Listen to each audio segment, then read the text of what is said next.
دو چیزیں یاد، میرا خیال ہے آپ لوگوں کو یقین نہیں آئے گا کہ گور خان کسی کو تھپڑ مارے، نہ آپ کو یقین آئے گا کہ سلمان راجہ کسی کو منہ ماری ہوئی ہے سر، منہ ماری. یہ بتا دیں یہ بتا دیں کہ پارٹی کے اندر اس وقت جس طرح سے حالات ہیں، خاص طور پہ قیادت جو ہے وہ بھی اتفاق اس میں نظر نہیں آ رہا.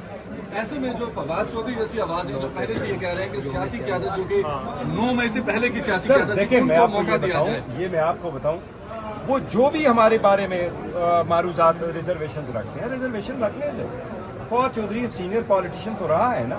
فواد چودھری کی جو کارڈ ہے سیاسی، اس کو تو آپ ڈینائی نہیں کر سکتے. میں اس سے 1000 بار ڈس ایگری کرتا ہوں. ہماری پارٹی چھوڑ گئے، سخت وقت میں چلے گئے، خان صاحب سے چلے گئے، وہ اپنی جگہ. لیکن میں ہمارے اوپر اگر کوئی بندہ اعتراض کرتا ہے اور کرٹیسزم کرتا ہے تو ہم کیا ان لوگوں کے منہ بند کر دیں؟ نہیں، اسد کیسر صاحب دیکھو 6-7 اسد کیسر صاحب پارٹی سے ناراض نہیں ہے. وہ واحد آدمی ہے جس نے پارٹی کی خاطر کہا تھا کہ چونکہ ہم اپوزیشن میں، ہم سخت حالات میں کوئی بھی عہدہ، کوئی چیئرمینی، کوئی پارٹی کا جو کمیٹی ہے اس میں کوئی حصہ نہیں لوں گا. پارٹی کے لیے بیٹھے ہیں. وہ بچوں سے ملنے کے لیے 6 مہینے بعد رکھے، وہ بھی ACL پہ تھے. اب بچوں کے ملنے کے لیے لندن گئے ہوئے انشاءاللہ. بیرسٹر گور صاحب ابھی خبریں گردش کر رہی ہیں، خبریں 9 اپریل کے بعد جو حکومت آئی ہے اور کیا ہے، میں کہتا ہوں وہ وہی دن تھا جو پاکستان کو زخم لگا تھا.